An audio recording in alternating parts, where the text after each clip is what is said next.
Hello everyone, welcome to my channel. In last session we have gone through the AngularJS project structure. This time we'll be covering the creation of multiple project structure in AngularJS. So in AngularJS project structure we have already seen the uh, level configuration.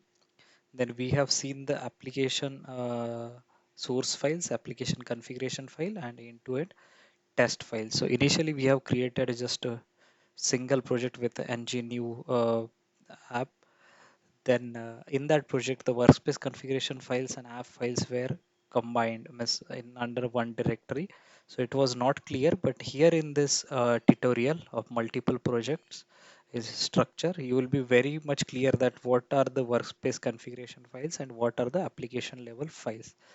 So for creating a multiple projects, you have to follow the simple command like ng new my workspace uh, uh, to dash create application is equal to false. So here we are using ng new and create application false. That means that it is not creating the default application. It would be just creating a workspace and avoiding to create the application. So only workspace would get created. Then we'll go to the workspace and with the third command ng generate application my first app will create a one single app. So once we'll create it, it will look like this structure. In my workspace, there would be node modules, there would be project folder, and inside that there would be a application related files.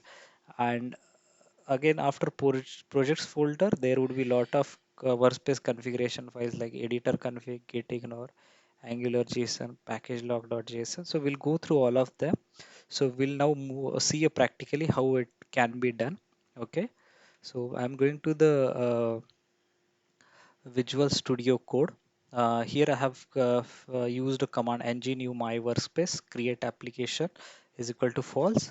So here as you see it has created this many files and it has downloaded all the dependencies into this folder. So will now the workspace is created with workspace configuration file. So you can see that whatever I have selected all are workspace configuration files. So it is easy to understand because yet we have not created any application. So we'll create application because for creating application it will download a lot many files that is getting downloaded into the node modules. So that will take little bit time. So until it will create application, we'll discuss the workspace configuration files. So for we have to go into the workspace, that is cd my workspace. Okay, and inside that you have to use a command like ng generate application my first app. So whenever you will create application, AngularJS will ask you whether you need a routing. Select yes. Then it will ask the CSS framework, select just a CSS. Okay, and it will start creating the files. So we'll go through one by one through the workspace configuration file. First is editor config. So this is the file uh, which will be used by all the editors. It will be having the standard set of rules which every editor will follow. So though you will use the another editor to code this application other than Visual Studio Code, so same standard would get followed. Then git ignore file. This file will tell the Git client that which folders or files needs to be excluded while committing into the Git repository. Then angular.json. Inside these files, the file level schema, file level version, and all these details are mentioned. And inside the projects one, it will list out all the projects. For example, we have created my first app project, and it will be having the what is the root directory, what is source root, and inside that there would be architect tag. Inside that, whatever the CLI commands you are using, for example, ng build, ng test, ng lint, ng a2e. For that, all the builders option and configuration are mentioned for each command. So we'll go to the next command like sir. So builder options and configuration are mentioned. So this is how the Angular .json is a kind of workspace level configuration file that would maintaining all the CLI commands and other details which will be needed for the Angular CLI. Then package.json would be maintaining the scripts then the dependencies required for project, and also maintaining the dev dependencies which will be get used for a while developing a project. For example, Jasmine, Karma, Protractor, all these dependencies are mentioned here in this dev dependencies. Then package hyphen lock JSON. So this file will maintain the details about the node modules which got downloaded. So for example, Angular dev kit, then architect, and if we see the package license, so it is 0.803.26. So same would be mentioned into the package log.json here. So it is maintaining the details about all the packages got downloaded. If you are using a yarn, so it would be yarn hyphen lock, then readme.md file. So readme.md file is nothing but the documentation about your project. If you go to your first project which we have created, it is having readme.md file, and that would get reflected here. So it will tell the every developer that what how to build this project, how to run a test cases, or any documentation around this project would be included into the readme.md. It's better practice to have readme.md with all details. The next one is tsconfig.json. So this file would be the TypeScript configuration, again the set of standards. The tslint is another file which is maintaining the details for the readability and maintainability of a TypeScript. So we have covered it already into the workspace configuration, so I'm not going in detail.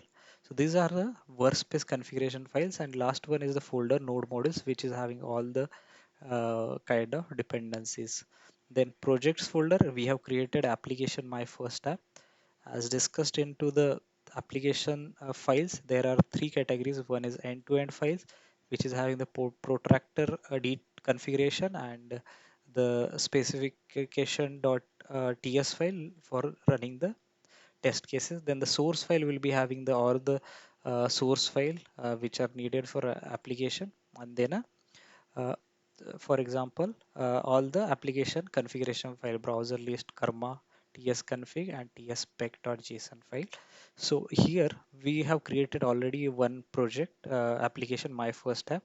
Again with command prompt, we'll be creating my second app. Okay, it will also ask us whether the routing is required. Yes, by default we'll select a CSS framework. Okay, so here you can see that the folder is got created for application, and same set of application files are get included. E2E source file and all other files are included. And if you go to the application.json, angular.json, here you can see the first app is there. Then if you scroll down, for my second app is also got added with all of its source directory and all the details, and whatever the architect related stuff is there related to that app for CLI commands like build, then serve, all are included there. So this is how we have gone through the